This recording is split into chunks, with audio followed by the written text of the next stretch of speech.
Nani huyo? Samahani mume wangu. Mimi nilikupigia simu sana. Simu kupokea. Na isitoshe kuniachia hela matumizi. Kwa hiyo nilikuwa nimekufuata kule ili unipe hela. Kwa hiyo nilivyokupigia simu, nilivyokuona upokei, kama nimekufuata kule kazini. Okay, kama sipokee simu yako, sirudi nyumbani. Kwa nini uko na muwasho, unawashawasha kutoka miguu yako hapa 1, 2, 3 mpaka ofisini kwangu? Mimi sirudi nyumbani hapa. Na hala wapi mimi kila siku? Sina raha katika nyumba hii. Kwa nini sio ofisini kwangu wewe? Kwanza hongereni sana na pia poleni sana kwa safari. Maana kazi mmeifanya vizuri, ipasavyo vile ambavyo nataka ifanye kazi mmeifanya vizuri. Na kuanzia leo na kuendelea nitapandisha mishahara yenu.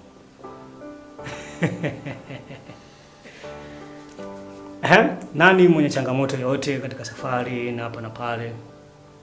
Bosi, kwa upande wangu mimi na changamoto nyingi ninazokutana nazo katika kazi. Hususan ninapokuwa safarini na hasa kule kwa wale wateja wako wa kijijini wamekuwa changamoto sana. Hata kufanya malipo imekuwa ni mtihani sana. Pia na hata pale ninaporudi nyumbani kwangu nakutana na changamoto nyingi sana upande wa mke wangu. Mke wangu sasa hivi kabadilika sana mpaka ananipelekea kuniumiza kichwa. Kwa hiyo bosi, mpaka kuna muda mwingine nafikiria kuomba likizo ili nijaribu kulitatua tatizo la nyumbani kwa sababu linaniumiza sana bosi wangu. Pole sana bwana wale. Huo ndio ukubwa. Na kila safari lazima iwe na matokeo yake, mazuri au mabaya. Si mnafahamu vizuri? Kwa hiyo kukutana na changamoto sio kukata tamaa. Kikubwa kukaza moyo na kupambana zaidi. Ulifikia lengo lako. Na uweze kufikia lengo bila kupatana na changamoto. Ndio maana kuingia njia kuna milima na mabonde, kuna kupanda na kushuka. Si mnafahamu vizuri? Kwa kikubwa kukaza. Ila msiondoeni hofu. Kila kitu sasa kitakuwa kipo sawa. Maana unapata mishahara midogo, sasa mishahara itaongezeka maradufu ya hapo mlipo. Na vile vile tutaweka utaratibu wa kila mwisho wa mwezi kujaza stock ya chakula katika majumba yenu. Si mnafahamu vizuri? Kwa hongereni sana. Vipi wewe, unapata changamoto yote?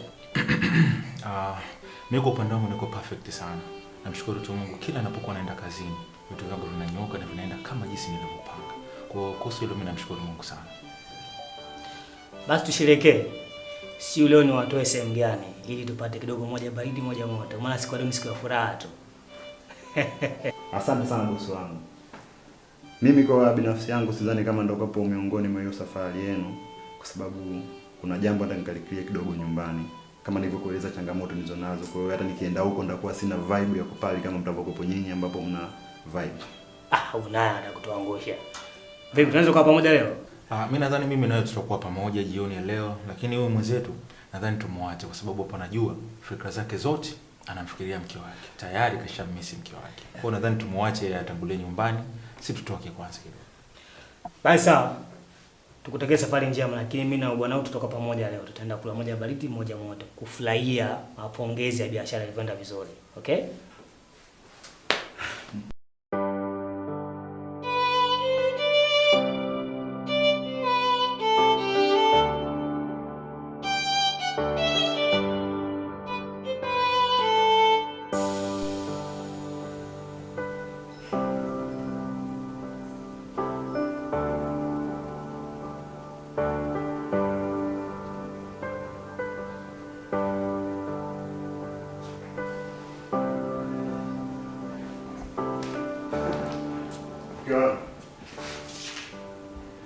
Eneo kuangalia mnajeri wewe. Ona kama tunazipenda sana.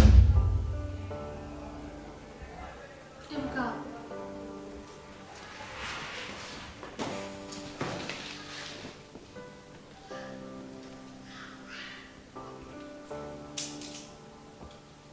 Hivi ale unanichukuliaje mimi? Au mimi niliolewa na hii nyumba? Sikuolewa na wewe. Haupati nafasi hata kukaa na mimi. Muda wote ni kazini. Mara kwanza umesafiri nimevumilia. Ya pili, ya tatu, ya 4 na ya 5. Nimekuwa mlinzi wa hii nyumba. We kazini kutwa kazini. Hauna hata muda wa kurelax na mimi. Una muda wa kutulia na mimi. Majukumu unayotakiwa kuyafanya unataka kayafanye nani? Kutwa nzima wewe kazini uko busy, kila kitu uko busy. Nataka mimi niwe na nani? Nicheke na nani humo ndani? Nimechoka Allen. Yaani mke wangu, nashindwa kuelewa haya yote yanatokana na nini?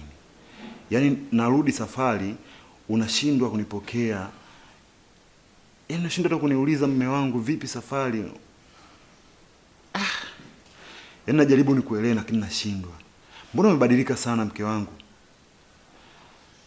Unajua siku zote unachotakiwa ukitambue mke wangu, hata maji machafu huwa yanazima moto.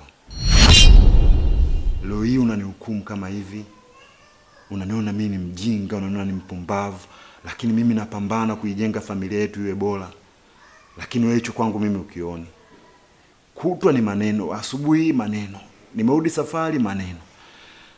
Yaani nashindwa hata nikuweke katika fungu gani. Yaani unanivuruga sana mke wangu. Yaani kila nikijitahidi nikuweke katika njia iliyonyooka nashindwa. Nashindwa. Nifanye kipi sasa ili unielewe? Ungenijali kwanza mimi na wewe ndio nikikujali. Nimechoka na haya mambo humu ndani. Yaani unachokiongea kinatoka moyoni mwako? Yaani najitahidi kukuelewa lakini nashindwa. Siku zote familia iliyo bora utengenezwa na nguzo mbili ambao ni baba na mama. Lakini mimi nitakuwaje bora pasipo na ubora kutoka kwako? Yaani mambo unayofanya wewe inatakiwa ayafanye mwanamke ambaye wa Uswahilini. Na pia unavyoniona mimi sio bora kwako. Kuna wengine wapo nje wanatamani hata hichi ulichokipata wewe. Bahati uliyopata wewe ni kubwa. Kuna muda mwingine natakiwa ushukuru Mwenyezi Mungu kwa kupatia riziki kama hii. Mimi nikisema nisitoke, nibaki ndani humu ndani. Tuangaliane, tutakula nini? Tufanye hivyo. Mimi nibaki ndani, nikiamka asubuhi nipo ndani, nimetoka nimekuja nimeangalia TV, na wewe ukiamka uje tumekaa hapa tumeangalia TV, tuone pesa tutaipata wapi. Sio naongea tu muda wote hivyo. Natakiwa ufikirie, bila mimi kujituma ndapata wapi pesa? Una cha kufanya sio? Kama unaona kazi yako ni muhimu kuliko mimi, baki nayo. Nimechoka na mambo yale.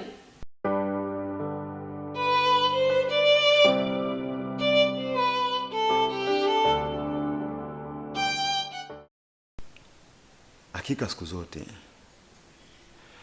ni bora ukosee kujenga kuliko ukosee kuoa. Ukikosea kujenga itapotokea nyufa utabomoa na kurekebisha, lakini ukikosea kuoa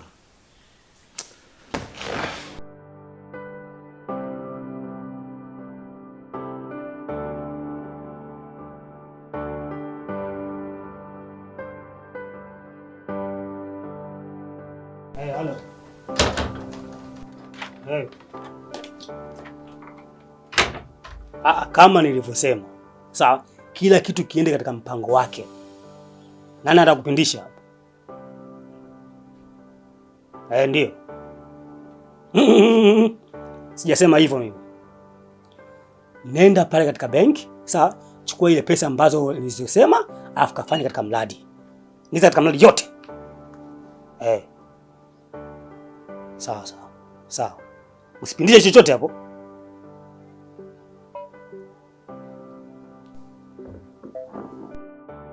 Karibu mume wangu. Asante. Habari yako? Safi, za kazini. Namshukuru Mungu. Samahani mume wangu, chakula kipo tayari. Nilikuwa nakusubiria wewe tu tukale. Kale mwenyewe kama una kizuri kwa chakula. Nikale mimi mwenyewe vipi mume wangu? Mkeo nimekuandalia chakula. Umerudi kazini? Tukale chakula kisha tukalale. Unaniambia nikale mimi. Koma. Alafu nimekwambia hivi. Sipendi upende kunifatafata kila wakati. Kuna muda mwingine acha niache mimi ni huru na maisha yangu. Kama chakula shanda basi kula wewe ushibe. Ukishiba enda kalale. Mengine hayakuhusu. Lakini mume wangu mimi mbona sina kosa na wewe? Kosa langu lipi? Kosa langu mimi kuandalia chakula. Basi kama unajua uko perfect. Kama unajua uko sahihi. Fanya kile ambacho unaona kipo sahihi katika maisha yako. Maisha yangu naomba niachie mimi. Na ukiendelea nitaje kukutia mkononi. Alafu watu wataje kunishangaa. Achana na mimi. Mimi nikiongea wewe kaa chini. Puzi mkubwa wewe. Na ninaingia ndani. Sitaki usumbufu wa aina yoyote uliyokuniletea. Tikia hivyo kichwa chako. Pua kama donge la sabuni. Ile furaha iliyokuwa zamani yote imepotea. Zinapoteza thamani. Moyo wangu umepotea. Matatizo, changamoto, amani, furaha imepotea.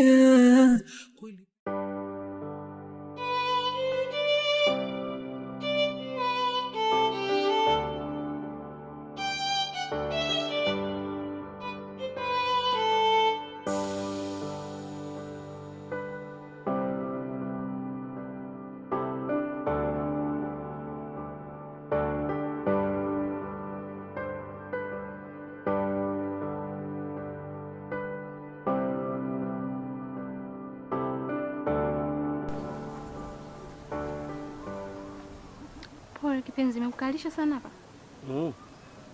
Nimekalisha muda mrefu sana. Samani. Ndo wapi sasa wewe? Ndio mjenga sema hapa mabondeni huko, hata hapa kueleki. Mpaka lango limeacha kwa kwenda kupita hapa. Jamani pole, si unajua mimi nimeolewa tu jamani. Na nimekuta mtu tayari kashapata uwanja huko. Sina jinsi kukaa. Same gani wana? Very poor. Mimi nakwambia siku zote achika mimi nikuoe. Uwe mke wangu, nitakujengea sehemu pazuri, utaenjoy mwenyewe. Lakini bado naangania unakuwa king'anga kwa mtu ambaye hata kutunze vizuri. Sasa ndio maisha gani ambayo uliyochagua? Naelewa kipenzi, lakini ndo kama hivyo. Utanioaje mimi wakati na una mke tayari?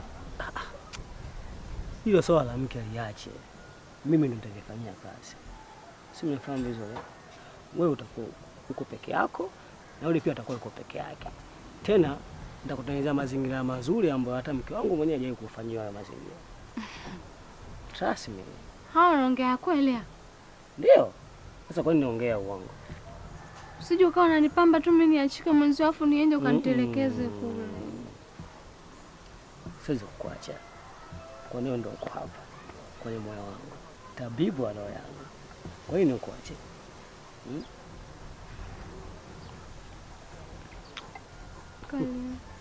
Ya, fanya kile nilichokuambia. Kila kitu kitakuwa sawa. Sawa, lakini nipe muda kidogo. Kila kitu kitakaa sawa.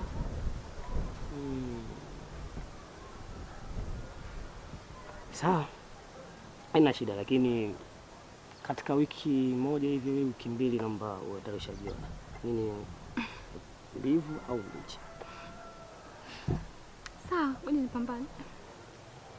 Basi sawa. Acha mimi nikuache. Lakini kabla sijakuacha, leo pia naweza kukutoa out kama utapenda kidogo. Tuke na wewe tukaenjoy kidogo, tukaleta supu na moja mbili baridi, moja moto. Hapo tu ndio nakupendeaga, una mambo mengi wewe. Hamna shida. Wewe nasubiria simu yako tu, afu tuondoka. Au vipi? Simu moja tu ikiita, ushaitika. Au kwa muda kama saa moja hivi saa mbili jiandae. Kwa tu stand by. Okay? Sawa. Bye. Haya poa.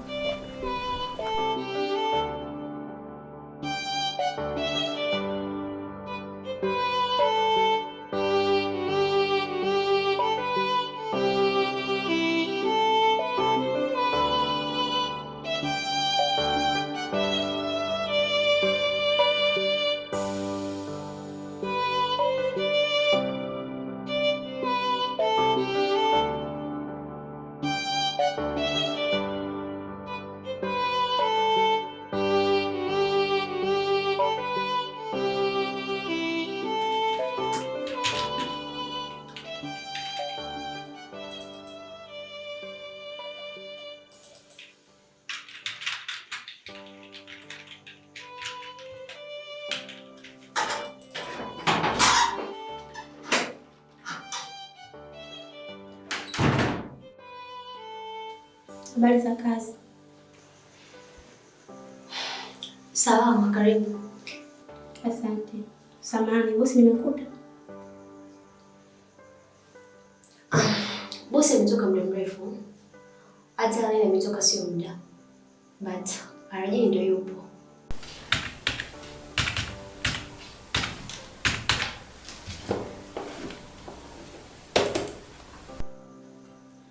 Sawa. Sasa naomba nikuongee na wewe J. Okay. Ofisi yako. Asante.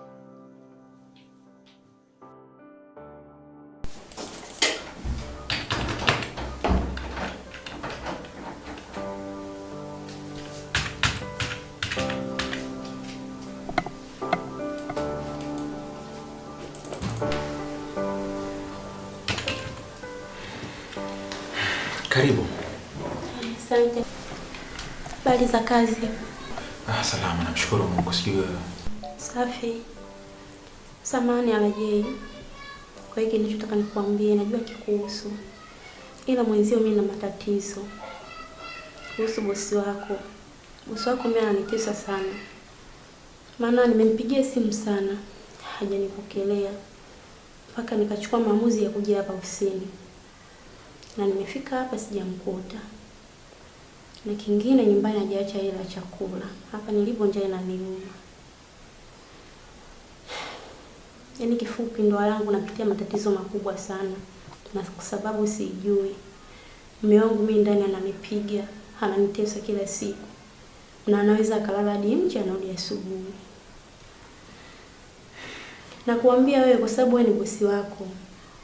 Kwa naomba tuongee naye. Maana muda mwingine mimi naumia, sijui kosa nalomfanyia. Lakini yote na yote mimi nazidi tu kumvumilia. Nimekuambia wewe kwa sababu rafiki yake wa karibu. Kwa naomba umwambie tabia yake ajirekebishe. Maana nateseka na sababu sina. Kwanza pole sana shemeji. Na kingine kama unavyojua ile swala ni zito sana. Na mambo ya ndoa huwa hayaingiliwi na mtu yoyote. Swala kama hilo ungepaswa kuwaita wazazi, aidha upande wa mume wako au aidha upande wako mwenyewe ukawaelezea wazazi wakaweza kuliweka ile jambo sawa. Lakini kwa mimi inakuwa ni ngumu sana hasa kumfuata mtu kama yule, na istosha ni bosi wangu, kwenda kumwambia masuala ya familia yake inakuwa ni mtihani. Lakini hii ni kwa sababu ni rafiki yangu tu wa karibu, kwa hiyo nikutie moyo. Nitajaribu kuongea naye na kwa lolote tutakayokuwa mimi nitakufahamisha. Kwa hiyo usijali kuhusu hilo. Asante sana. Acha mimi niondoke nisikuchoshe sana. Basi sawa. Haina shida. Kingine utamwambia sekretari hapo atakupatia pesa ya nauli na pesa ya chakula. Mimi nitakria. Sawa. Sawa, haina shida.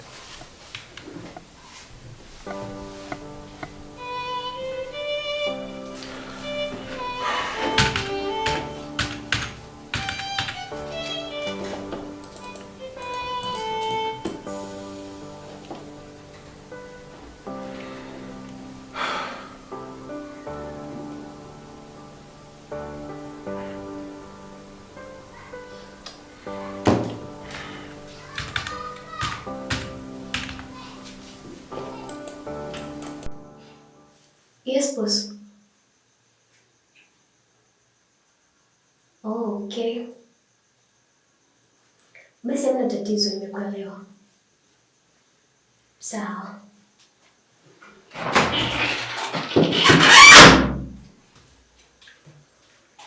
Bila shaka ujumbe wangu umeupata. Ujumbe wangu nimeupata. Nitakuongezea sio muda mrefu. Sawa, asante. Baki salama. Sawa, safari njema.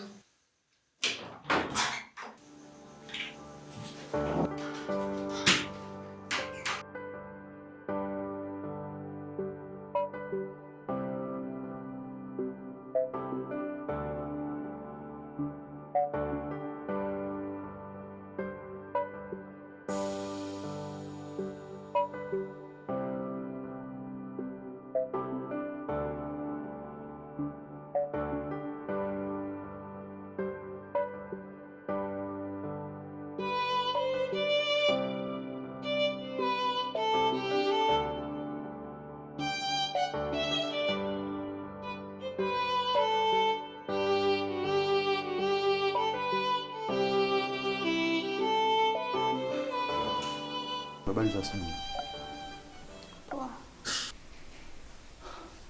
Vipi, mbona kama una furaha? Shida nini?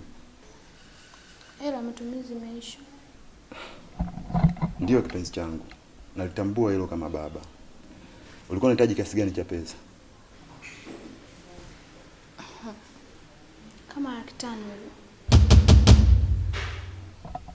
Sawa mke wangu. Lakini nilikuwa naomba univumilie katika kipindi hichi. Kwa sababu wewe mwenyewe unajua ni juzi tumetoka safari na huko nilipokuwa pesa nyingi nimemaliza. Kwa sasa hivi kiasi nilicho nacho cha fedha nina kama takriban ya 150,000 hivi kwenye simu yangu. Vipi, hicho kinaweza kukutosha? 150? Hainitoshi. Kipenzi changu, haitoshi. Haitoshi kivipi? Na unajua kabisa juzi tumetoka kupokea fedha, lakini fedha yenyewe imeenda katika mgawanyiko mkubwa. Huku wazazi, huku sisi. Kwa hiyo sidhani kama naweza nikaipata hiyo fedha ambayo unaitaka wewe mke wangu.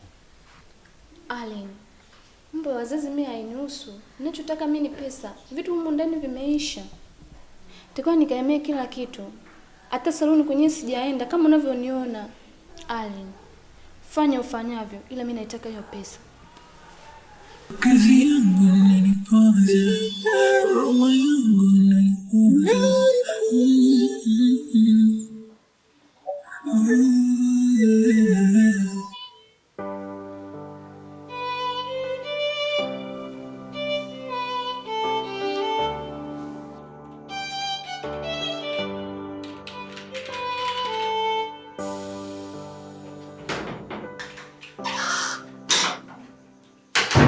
Habari zako?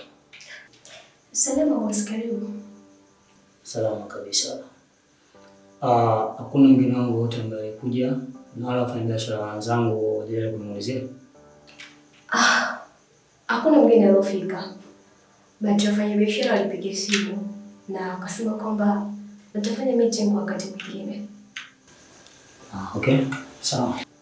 But boss, mke wako alifika ofisini hapa jana. Na alionana na Rajeli.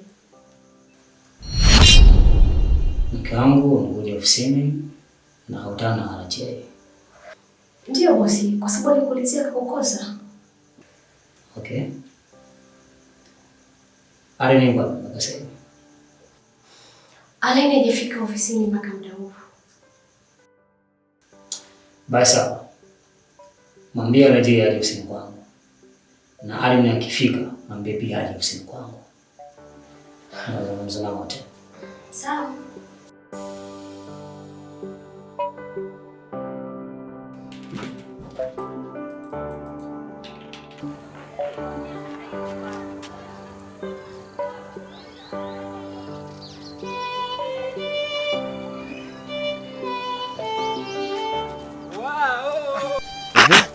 Wow! Wow! Bwana Mgosi vipi? Safari ya wapi tena? Wewe mimi nimekaa zangu pale mwanangu nakusikilizia wewe ujue. Nimekuona tukiwa kwanza kule dichi kule chini kule. Nikasema da, yule si mwanangu ule. Nije nikuone mwanangu. Sema nikuulize kitu.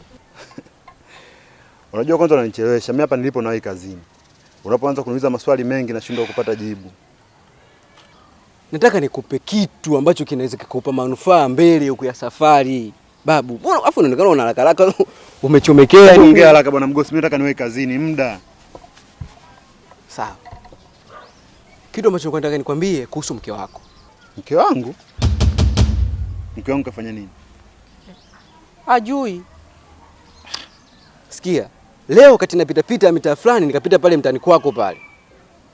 Nikamuona mke wako. Anafanya nini? Hebu bwana Mgosi sikiliza, sasa hivi muda unaenda. Hebu niache mimi niwahi kazini. Nikitoka huko ndakutafuta.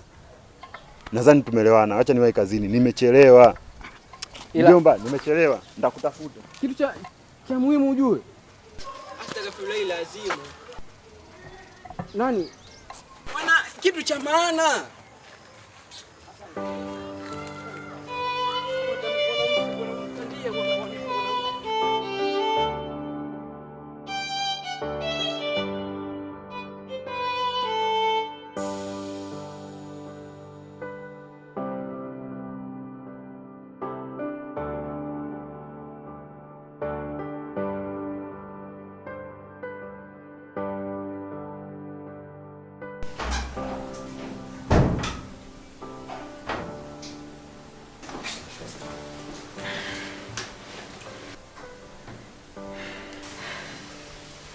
Samahani bosi, umeniita? Ndio nimekuita. Nasikia mke wangu amekuja jana na kuna maneno machafu na mabaya ameambiwa. Nani kamwambia mke wangu maneno kama hayo?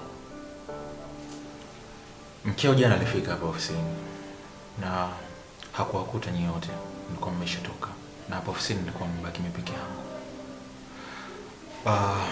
Lakini pia samahani sana bosi wangu. Na ile jambo ningependa tuliongee tukiwa kama rafiki ama ndugu wa kawaida. Japo tupo ofisini, lakini ningependa ubosi ama masuala ya kazi tuyaweke pembeni, ili tuongee ile swala tukiwa kama ndugu ama rafiki wa karibu. Boni, unajua kitu ambacho nakifanya kwa mkeo, kwa mimi sijafurahishwa nacho hata kidogo, wala sijapendezwa nacho. Kwa sababu sio kitu kizuri kabisa. Haijalishi unapitia wakati gani, haijalishi upo kwenye nini, au haijalishi na matatizo gani wewe na mkeo, lakini mimi binafsi hayanihusu. Lakini kibinadamu ili swala mimi sijafurahishwa nalo hata kidogo. Wewe ni kama nani? Unaacha kufanya kazi zako za ofisi, unaanza kufuatilia maisha ya watu wanaishi vipi. Kwa hiyo sasa wewe unaacha majukumu yako kwa kikazi ofisini, unaingilia familia za watu kufanya conclusion, si ndio? Nisikilize. Sijapendezwa na hiyo tabia yako ambayo unataka kuifanya. Si unafahamu vizuri eh? Fanya kazi zako, mambo ya familia yangu wewe yakuhusu kamwe. Alafu kitu kingine, usije kasuputu kurudia tena kumwambia uchafu mke wangu au pumbavu au ni ujinga mke wangu. Hayakuhusu yale mambo. Niachie mimi mwenye familia. Wewe sio mwenye familia hiyo. Na kuonya tu. Kija kujirudia. Ukienda kufanya hiki kitendo tunachokifanya siku leo, nitakufanya kitu kibaya. Boni, relax. Mimi sijafuata mkeo. Mkeo ndo amekuja hapa ofisini na kunielezea matatizo yenu wewe na yeye ya huko nyumbani. Nilichofanya mimi ni kumuhusia. Na ninachokifanya mimi hapa ni kujaribu kukuelewesha tu kama ndugu yangu, kama rafiki yangu wa karibu. Kwa uache tabia hiyo ambayo unamfanyia mkeo, uiache kwa sababu sio nzuri. Sitaki na wewe yakukute yale.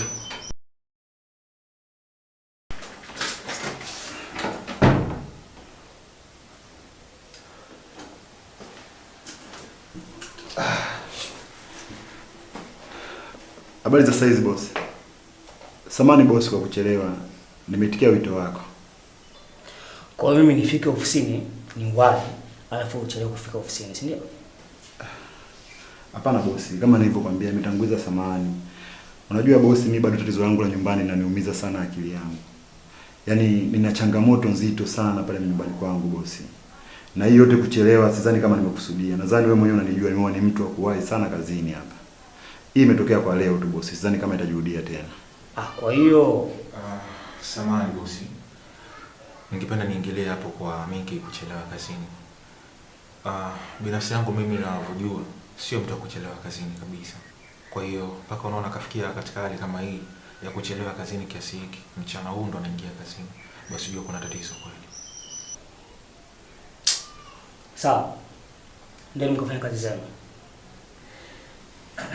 Kila mtu akafanya kazi yake ambayo alipangiwa. Ndio.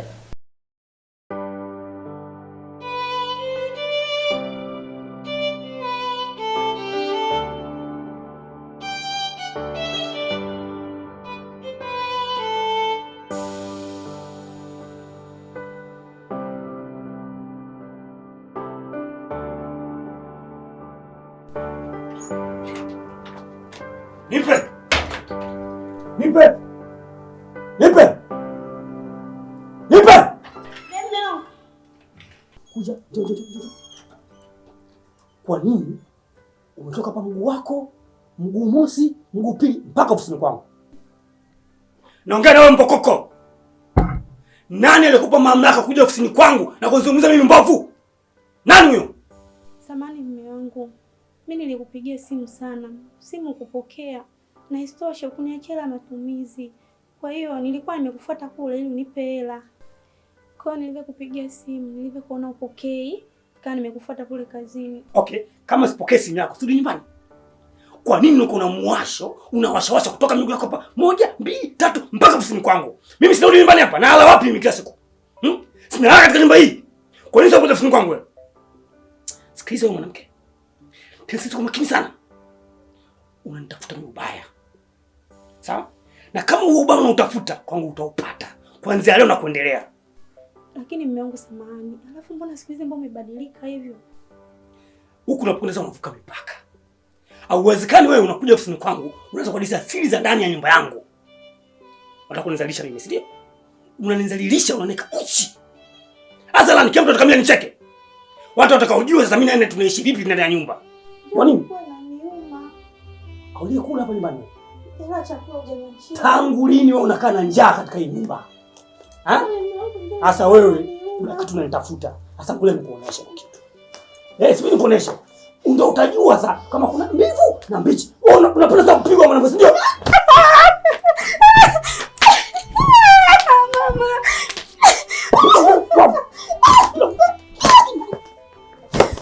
Babu kubwa. Hana mkadae kutosha, subiri kuonesha kitu. Subiri hapo hapo.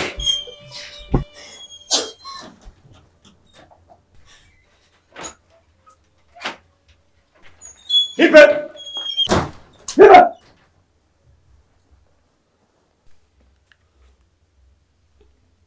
Halo.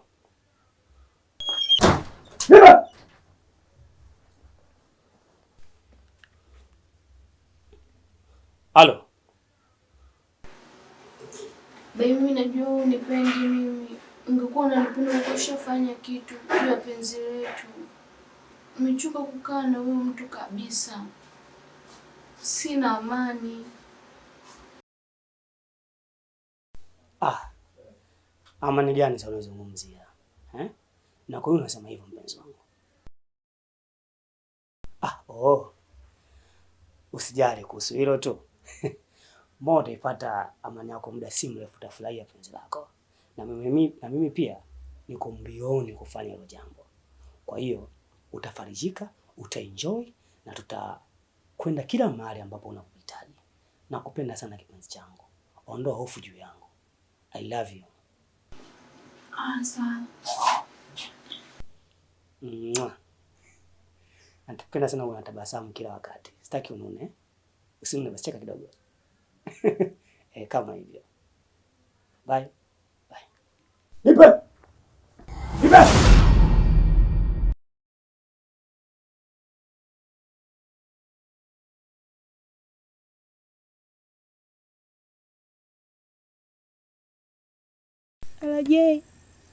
Alajei.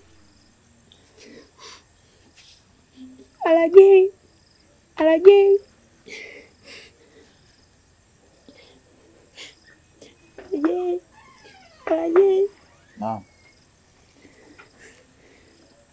Samahani, nakuomba mara moja. Wewe nani?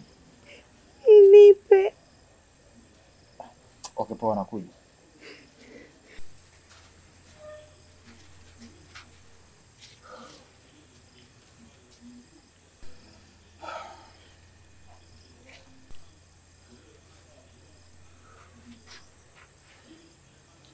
Nipe. Vipi? Mbona saizi usiku muda kama huu uko hapa? Una shida gani? Alajei, mimi nina matatizo. Mume wangu amenipiga sana. Sababu ya kuja kule ofisini kukuambia habari za maisha yetu na kuishi pale nyumbani. Kachukia sana, kanipiga. Kwa hiyo sikuona sehemu yote ya kukimbilia, kama kuja hapa.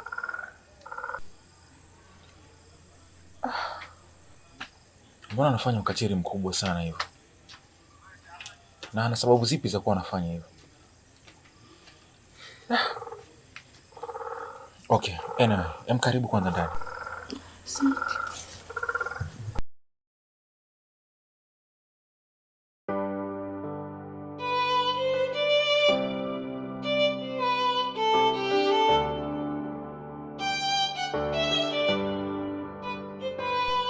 Ivan, unajua siku ile nilikuwa nimechelewa sana kazini na isitoshe muda ulikuwa umekwenda sana.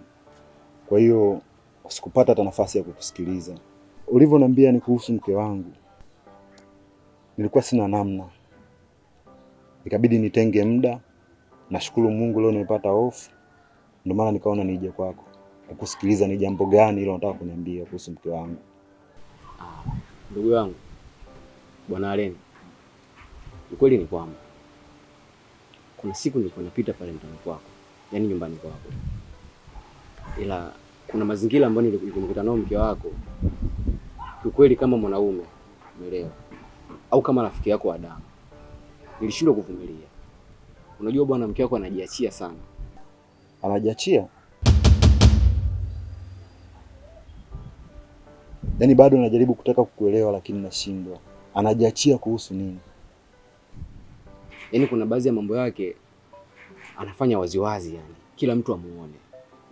Sasa vitu kama vile inakuwa ni dharau. In short kwamba anakudhalilisha wewe. Umeelewa? Anakudhalilisha wewe rafiki yangu. Ivan, hebu naomba usizunguke sana. Unajua wanawake wa ni viumbe dhaifu sana. Kwa hiyo huenda kweli wewe umeona dosari iko wapi mpaka umeutenga muda wako kuniita kuja kuniambia. Hebu naomba uniambie hilo jambo, ni jambo lipi? Mke wako anakuchiti tena hadharani. Umeelewa? Hivi imagine mimi napita nyumbani kwenu, nyumbani kwako pale napita, nchi kibarazani kama hapa, mke wako kakaa na bichibui wanakumbatiana nini, wanabusuana nini, makumpato kibao. Umeelewa? Afu mchizi unaenda unaaso huko ofisini, sijui unapambana mwanangu, afu anakuja mchizi tu anafika, oa inakata ujue mwanangu. Yaani najaribu kukuelewa lakini nashindwa. Ni uthibitisho upi ambao unaweza kunithibitishia nikaweza kukuamini? Unajua toka mara ya kwanza nilijua tu kwamba nikikwambia utoniamini. Na hata nikigusia kitu kuhusu mke wako utoniamini. Yaani bahati nzuri tu au bahati mbaya, uoga navyokuwa nawakuta anakuaga yupo. Laiti kama ningekuwa naye huyu, mimi ningekuwa nakupigia picha na kuja kukuonesha live kila kitu bila chenga. Yaani live bila chenga mwana. Mimi nakuja kukuonyesha. Yaani unakuta wamekaa na beach boy pale kibarazani, mwanangu wanakumbatiana, wanabuswana. Alafu isitoshe mwanangu, sio mara moja wala sio mara mbili. Mimi nawakuta ni hivi macho ni macho. Mara nyingi haya matukio huwa anayafanya wakati ule wewe unakuwa umeondoka. Yaani kipindi kile ukisafirigi kile ukiondoka labda kikazi, umeelewa? Yeye huko nyuma sasa ndio anachukua opportunity hiyo. Ndio anafanya hayo mambo yake yote yani. Yaani nitamshangaa sana huyu mwanamke. Yaani atakuwa ni mwanamke mpumbavu sana ambaye anaiharibu ndoa yake kwa mikono yake mwenyewe. Angali wapo wengi huko nje wanatamani kuipata bahati kama aliyoipata yeye. Ivan, unaweza ukanionyesha uthibitisho upi ambao ukanipelekea mpaka mimi kuamini hayo yote unaoniambia? Okay. Kwa haraka siwezi kukuambia kwamba na ushahidi kwa sababu nilikwambia mwanzo hapa before nimekwambia kwamba huyu hapa hakuepo. Ila kuna mpango ambao ninao. Uone imani utakusaidia na utajua kila kitu, kweli yote utajua. Njoo nikwambie.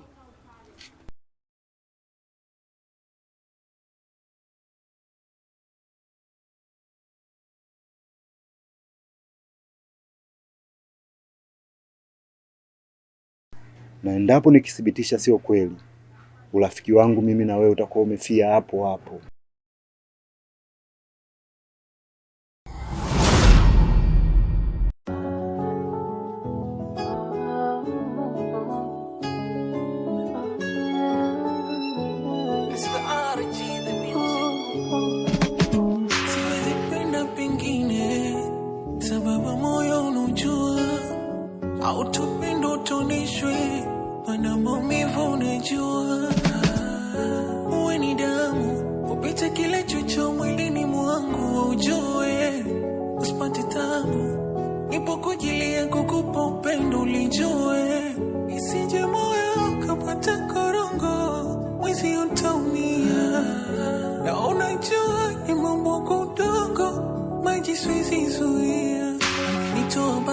Umenileta pwani, pezi daraja mzani, umenitoa Sinza mpaka Msasani.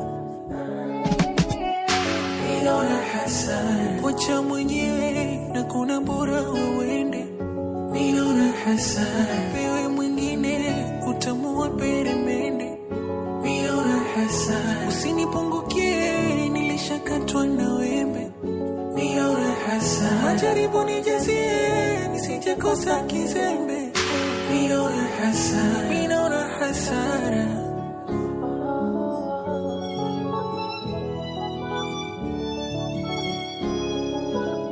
Sina langu rohoni, nimekutunza uko kwangu moyoni. Mkanda wangu kiunoni, nimekufunga wezi toka nyongani. Sio sina budi mimi nikwambie, mabaya yangu niambie, usiyafiche ndani. Umenitoa bara, umenileta pwani, bezi daraja mzani, umenitoa Sinza mpaka Msasani. Ninaona hasara kuacha mwenyewe na kuna bora uende. Ninaona hasara wewe mwingine utamua peremende. Ninaona hasara usinipungukie nilishakatwa na wembe. Ninaona hasara majaribu nijazie nisije kosa kizembe. Ninaona hasara, ninaona hasara.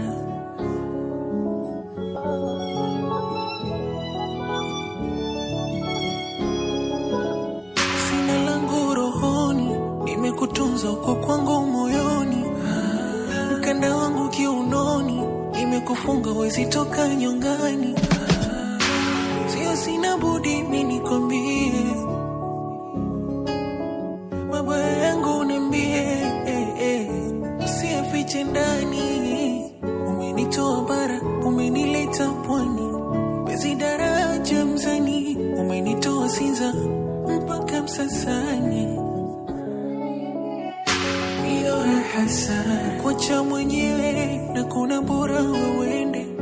Ninaona hasara wewe mwingine utamua peremende. Ninaona hasara usinipungukie nilishakatwa na wembe. Ninaona hasara majaribu nijazie nisije kosa kizembe. Ninaona hasara, ninaona hasara.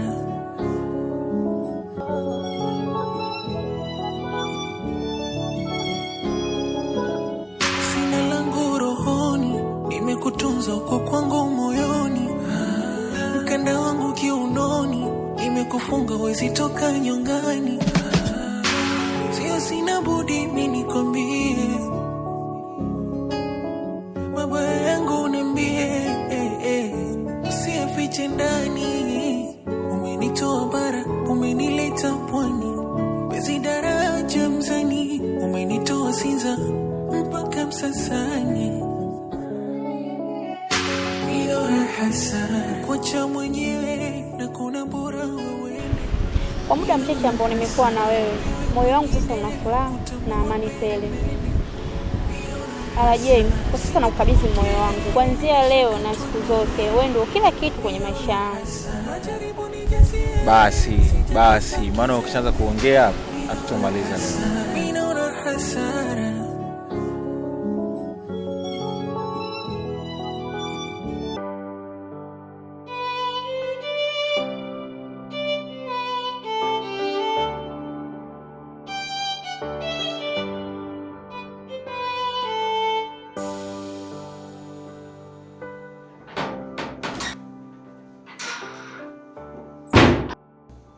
Boss. Habari yako? Salama, lakini sio kawaida yako. Au upo sawa? Ni kweli. Namhitaji Allen pamoja na RJ. No boss. Cha kwanza ni afya yako. Na pia ubongo wako uwe sawa. Mimi naona kabisa upo sawa, lakini unahitaji watu. Sijawahi kupinga kabisa kauli yako bosi. Lakini samani pia kama itakuwa na kuingilia. Naomba niambie una tatizo gani? Fuata maagizo.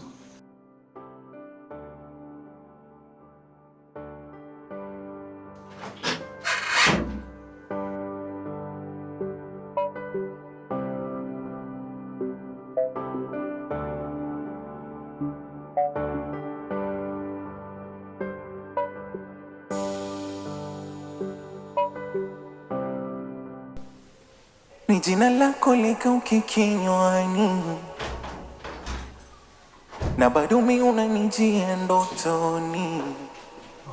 Ndotoni. Na mbona leo sikuoni machoni? Umeondoka umeniacha na Vipi bosi? Yaani umezama katika dimbwi la mawazo kiasi hicho? Nini tatizo? Na sio kawaida yako kabisa yani. Vipi lakini mko sawa? Tuko poa. Sawa, una tatizo kidogo lakini sio sana. Yaani jambo zuri. Nishaongea tayari na wafanyabiashara na nishamaliza nao kila kitu. Na safari hii itakuwa ni safari ya 6.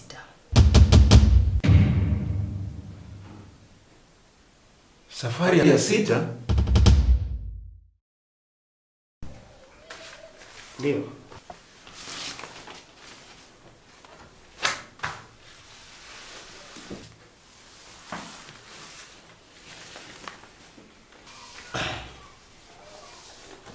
Kila mtu afanye kama alivyofanya mara ya kwanza. Naomba asije kuniangusha mtu yeyote yule. Kama mwanzoni tuliongeza mshahara, na safari pia tutaongeza mshahara tena kwa mara nyingine. Samahani kidogo bosi. Mimi nilikuwa naomba unisamehe kidogo kama nitakuwa ndaenda tofauti na mwenzangu. Nilikuwa naomba kama itawezekana unibadilishie shift bosi. Sidhani kama hii safari inaweza kwenda kwa sababu kutokana na changamoto za nyumbani kwangu zanivuruga sana bosi wangu. Are, una changamoto nyingi sana. Na zote tunazovumilia kila siku tunavumilia. Sawa? Safari hii hakuna changamoto ya aina yoyote au excuse yoyote. Si unafahamu vizuri? Na wale wafanyabiashara wamewachagua nyinyi. Maana nyinyi ndio mnaweza kufanya hii biashara. Hakuna mtu mwingine yeyote anaweza kufanya biashara zaidi ya nyinyi wawili. Lakini bosi. Sitaki chochote kile cha kuendelea. Kwa hiyo naomba mjiandae kuanza sasa hivi, kuanza safari kesho asubuhi na mapema. Bosi. Samani, nilikuwa nauliza na safari hii tunarudi pia kwenye vile vijiji ambavyo tulikuwa mwanzo au safari ni vijiji viwili tofauti? Kila kitu kipo katika bahasha. Mtapata maelekezo yote. Bosi, mimi ombi langu bado liko pale pale. Nilikuwa naomba unisogeze hata vijiji vya karibu hapa ili niweze kuepuka karibu na mjini, ili niweze kufuatia na tatizo la nyumbani kwangu bosi. Mbona kunikwaza? Kwa hiyo utakuwa kwa utakuwa vikwazo unataka kuvileta hapa. Nimesema hivi, kila kitu kipo ndani ya bahasha yako. Fuata maelekezo ya umo. Ndio nyumbani mkajiandae kwa ajili ya kesho.